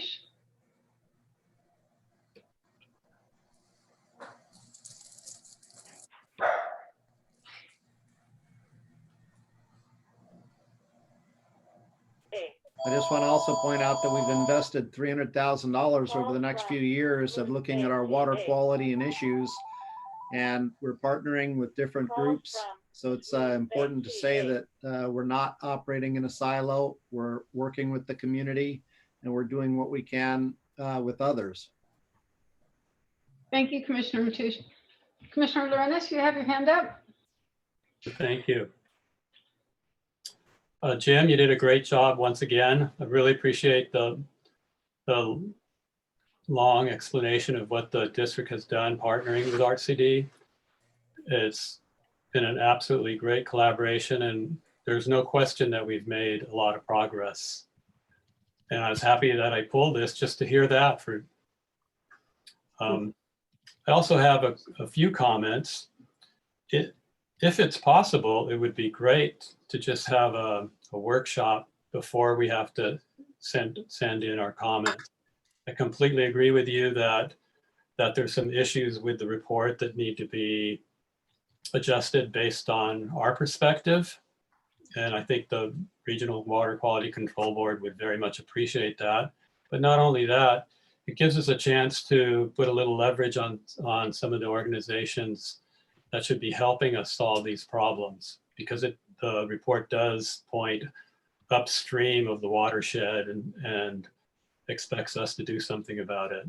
The RCD has done a great job working with us on, just so that the public knows, one example is they mapped out all the plumbing, not just the plumbing in our Harbor District land, but in all the plumbing that goes in the watershed that goes into Pillar Point Harbor. That was the beginning of our better understanding of how our harbor gets polluted. Now, Surfrider has a water quality testing lab, and it just happened to be my turn to go out and test some of the waters in our harbor. We do that once a week. And we test the pipe that comes out, it's a storm drain that comes out at Capistrano. Those of you that have been looking at water quality over the years know exactly what I'm talking about. That's the beach by the, what would that be? That would be the northeastern side of our harbor, or where our recreational tenants are, on the outside of the inner breakwater by the fish trap. The pipe that comes out of there when tested is often in the bacterial counts are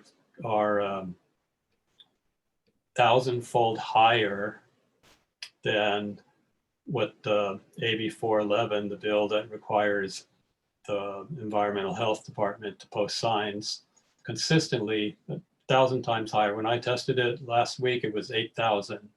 The cutoff point is 104. So clearly that's not coming from our harbor, but we need to work with all of the different agencies that can help solve this problem. So it'd be great if we could maybe have a little workshop before we do the comments and just invite the public and notice it such that any commissioner who's interested can go to the meeting and also have a say. We've done that in the past, so I know it can be done. Once again, thanks, Jim.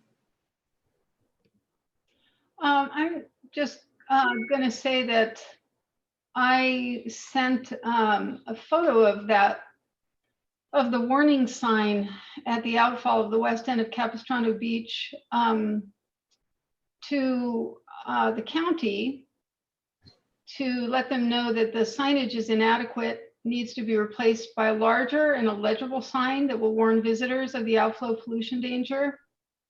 And yeah, it's not big enough and it's been graffitied over and it's not legible. So anyway, thank you for that report, Jim. That was really, really helpful. Commissioner Brennan? Yes, I appreciate the report as well. And I do recognize that the district has been taking steps and spending a considerable amount of money to try to understand the water pollution problems. And we have actually done some work in conjunction with the Resource Conservation District to try to mitigate some of the pollution problems. But as I was saying, it's a big problem that involves multiple agencies.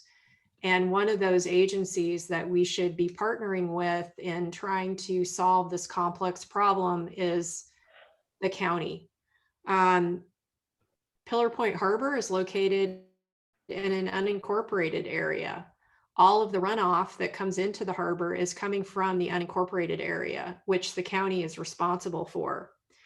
None of the stormwater outfalls are being treated.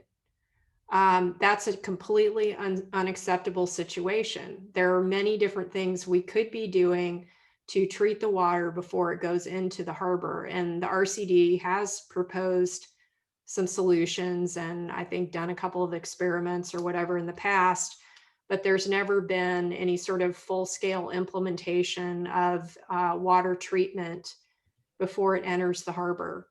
And so I think that that's the direction that we really need to think about going in the future is how do we treat this water before it gets into the harbor?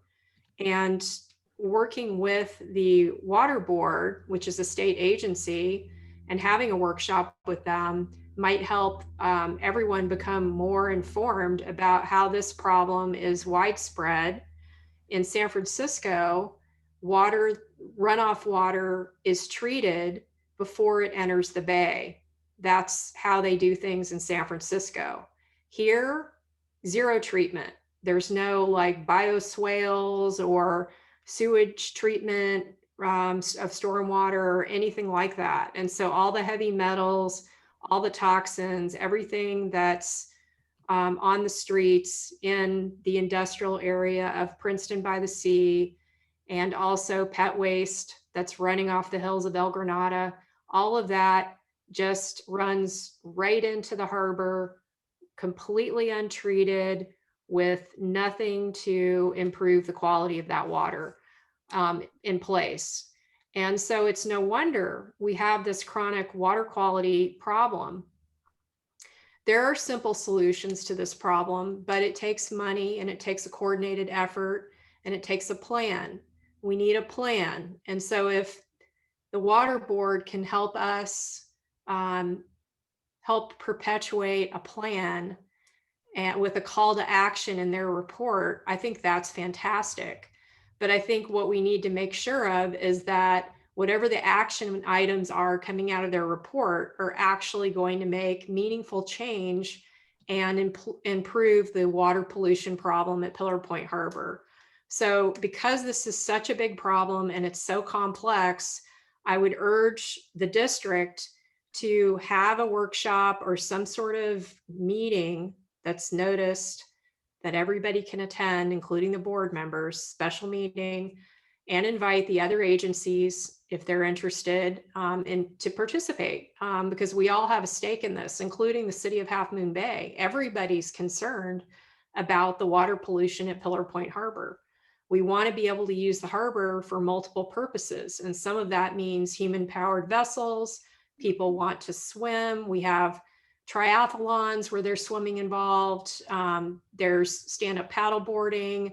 There are all kinds of activities that require the public to submerge in the water. And so we need to make sure that water is safe. Okay, Commissioner Brennan, thank you. I think we get your point, and I'd like to allow other commissioners the opportunity to speak as well. Commissioner Mateusz, you have your hand up.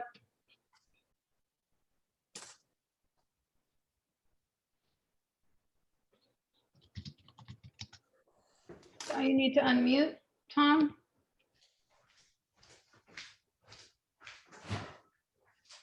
Lizzie? Yeah, I'd like Commissioner to, Mateusz, I've sent you the request to unmute. There you go. yeah, I'd like to remind everyone that the pollution sources don't originate at the harbor. We're the recipient of things further up the line. We need to develop a stronger relationship with San Mateo County because that's who's dealing directly with this. I'd like to also remind the board, as I mentioned long ago in the past, I made a presentation to the Stormwater Runoff Prevention Program, and they refused to prioritize San Mateo County Harbor District as something important in this area. They had certain sections of El Granada and different projects not related to us, but perhaps that would be something to follow up. We're not the only people made of money in this entire area. We've got to depend on other sources and funding sources. Stormwater Runoff Prevention Program has funding sources, and I'd like to see us develop a program where we could more strictly implement their direct feedback and support. Thank you, Commissioner Lorenz. Thank you. Well, I'm glad that we're all on board on this because it is such an important topic. I just failed to mention one thing, and that is that I do on occasion bring up the Surfrider water quality testing lab. I would like to just point out that the method that's used by Surfrider is the identical method that's used by the EPA and also by San Mateo County Environmental Health. There's no difference.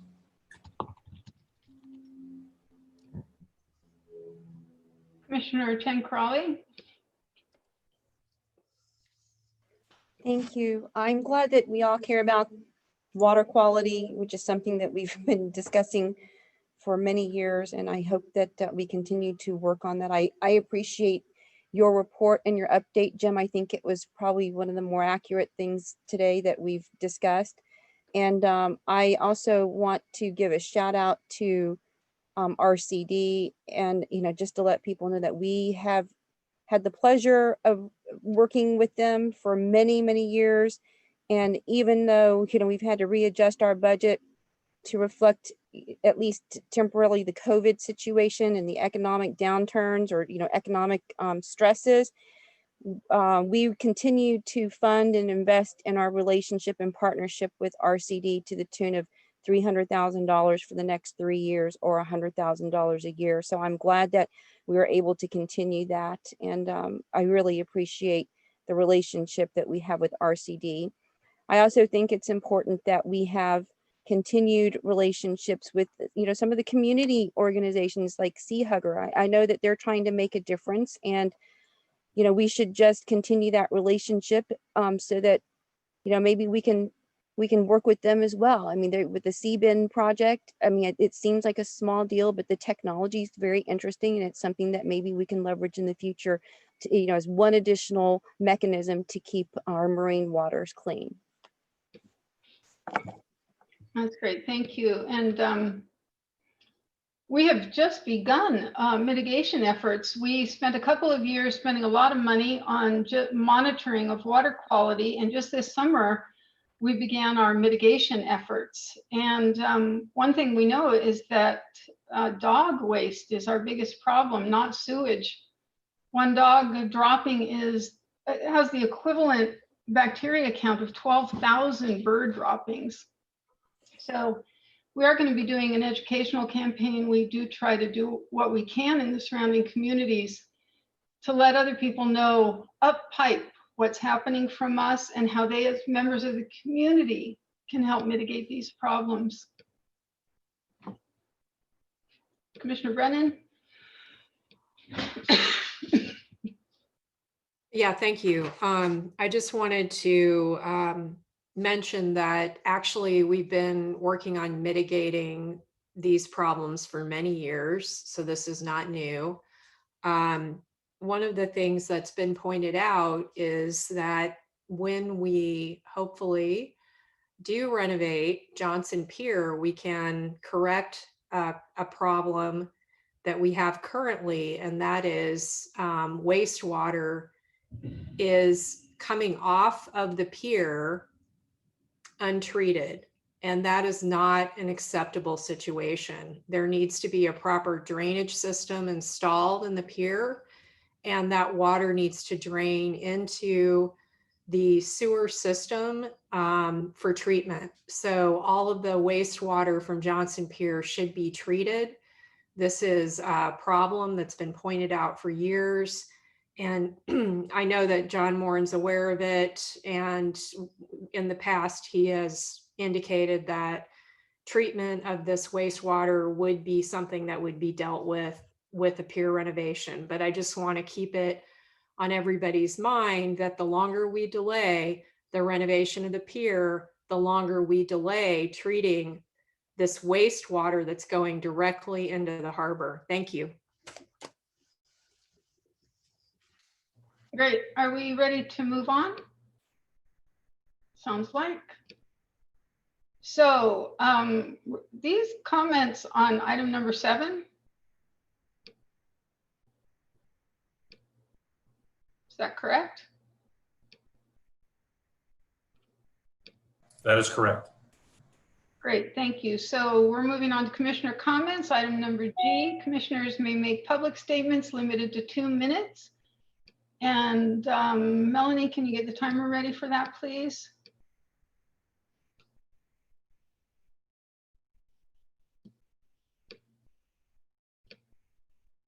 Do we have any commissioner comments? I don't see any hands up. So H, future agenda items. Commissioner Lorenz has his hand up. Commissioner Lorenz, is this for H or G? This is for commissioner comments. And Commissioner Brennan also has her hand up. Yep, I saw them. It takes a while for the electrons to move around and be seen by you guys. So you might be a little bit patient on calling for the next agenda item. So I've got just a few things. First of all, the experiment on having a meeting in the middle of the day has been done several times in the last month or so. The South San Francisco Liaison Committee meeting had maybe 2 or 3 members of the public on arguably one of the most important projects that's happening in South San Francisco, which is a development at the Marina. Having the meeting in the middle of the day excludes most of the public. We followed suit with our meeting today. Very few members of the public in attendance. And then when we had our meeting for the renovation of Surfers Beach bathrooms, or the parking lot down there, we had the meeting not at 1, but we had it during commute time. And again, we had, I think, maybe 3 people on what is one of the most important projects that we have before us with respect to the public. So I'd like to recommend that we go back to the original time for the regular meeting and show some respect for the working class public that can't show up at these early meetings. I'd like to also just make the point that items that are important for the public should not be on the consent agenda. We just had several minutes of discussion of Regional Water Quality Control Board report as an example. And Commissioner Reiring, I would urge you to please stop with your editorial comments. You're abusing the control of the Zoom platform, and it is conduct unbecoming of a commissioner. That's it. Thank you.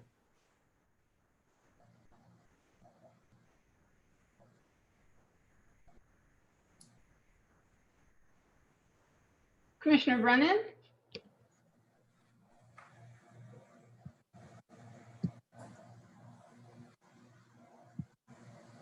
Thank you for that delayed unmuting.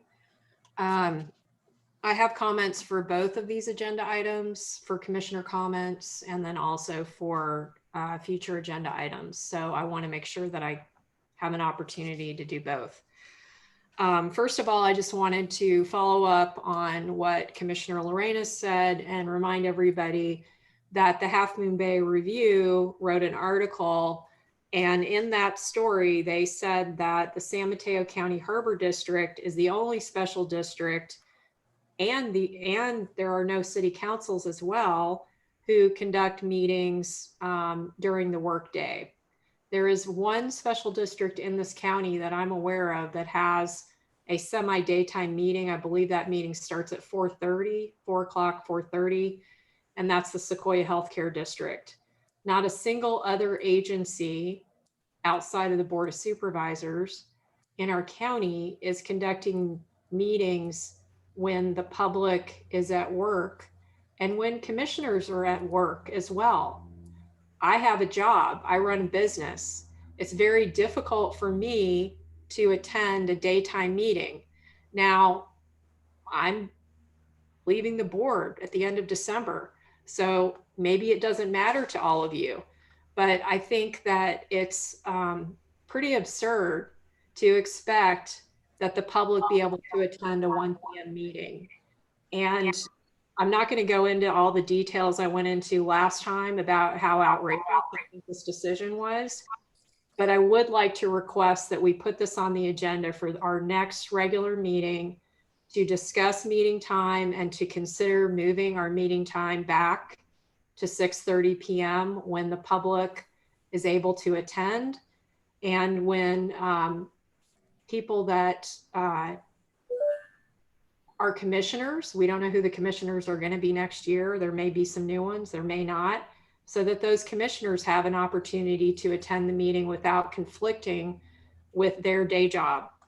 So one other item that I'd like to request for agenda item. And so in addition to the item of meeting time, I'd also like to request that we have an Oyster Point development presentation so that the public can become aware of the future project that's going to be developed at Oyster Point and be able to ask questions of the developer. I would expect it would be a very friendly discussion, just an opportunity for everybody to broaden their awareness about what the future at Oyster Point is. So those are my two requests for agenda items. Commissioner Mateusz, you have your hand raised.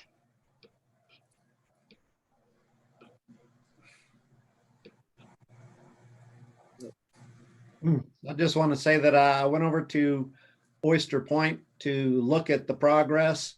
There's still a lot of dirt turned over. I think it's going to be a long time before we can get into actually seeing visitor serving things. The road's being worked on. It's near completion of driving through Oyster Point. There's a lot of things going on, but right now that's just a massive construction site. As far as something beneficial, I want to talk about Dungeness crab season.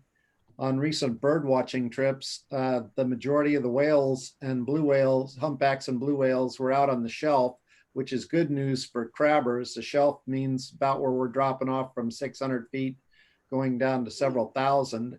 The further away the whales are, the better a chance we've got of seeing our commercial and recreational crab season open on time.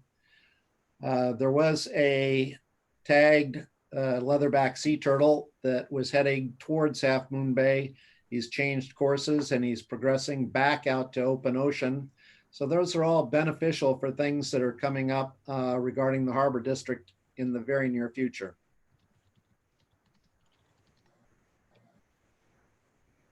Thank you. All right, well, lost a little bit of track of where we are. I think we've addressed commissioner comments and future agenda items. We have September activity reports, information only, and I will entertain a motion to adjourn. President Reiring, before we move to the adjourn, if I can, one point was Commissioner Brennan did ask for 2 items to be placed on future agendas, and there was no follow-up to that. I didn't hear a motion or a second. Commissioner Chang Crowley? Well, I was going to move to adjourn, but if we're still on the future agenda items, we should address those. The first agenda item she requested was to move the meeting back to 6:30. The second was requesting that the board receive a presentation on Oyster development. So we need a motion and a second on those. Commissioner Brennan or Lorenz? Why don't you two go right ahead in whatever order you like. This is another example of how ridiculous it is to have us muted. So I would have seconded, but I was muted. So I'd like to second both of Commissioner Brennan's motions. All right. Well, she did not actually make a motion. She just requested some things. So would you like to make the motion? I'll let Sabrina Brennan do that. Commissioner Brennan? Yes, I would have made a motion if I had not been muted. So it's not fair to say there hasn't been a motion made when I'm not called on to make the motion. This is a bit of a circus here. You know, the way it works. I think you know how to make a motion at this point in your career. Go ahead and make the motion. Because I thought that was what we were here to do. So I would like to make a motion that we consider meeting time at our next regular board meeting, that we consider moving our meeting time to evening meetings. So I move that we reconsider our meeting time for our regular meetings at our next board meeting. I second that. Melanie, roll call, please. Commissioner Brennan, Aye. Commissioner Lorenz, Aye. Commissioner Ryring, No? Commissioner Chang Crowley, No. Commissioner Mateusz. No.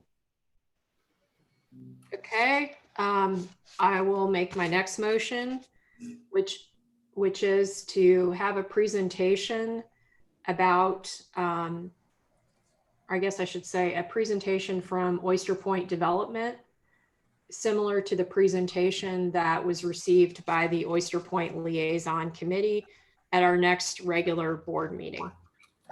I'll second. Roll call, Melanie? Commissioner Lorenz, Well, wait, can we have a quick discussion? I just have a quick comment. Yeah. That meeting has been taped and it's on YouTube. So, and I think that you have the date. So I think, Ed, didn't you mention the date, or someone mentioned the date of August 2017, I think. So just for the public's benefit, that meeting is like all the other meetings for the liaison committee meetings. Those are on YouTube. That would be a great preface to having an actual meeting with, so the public can ask questions. Thank you. So the point of the motion is to provide the public an I opportunity. understand. I was discussing it before we did the vote. That's all. I just wanted to remind everyone that these are on videotape. Yeah, it would allow people to be informed when they go to a meeting. If there's no more discussion, Melanie, roll call? Commissioner Lorenz, Aye. Commissioner Ryring, No? Commissioner Chang Crowley, No. Commissioner Mateusz, No. Commissioner Brennan. Aye. So I'll make a motion to adjourn. Second. Second, all right. Roll call, Melanie? Commissioner Ryring, Aye. Commissioner Chang Crowley, Aye. Commissioner Mateusz, Aye. Commissioner Brennan, Aye. Commissioner Lorenz. Aye. Thank you, everybody. Stay safe. See you next time.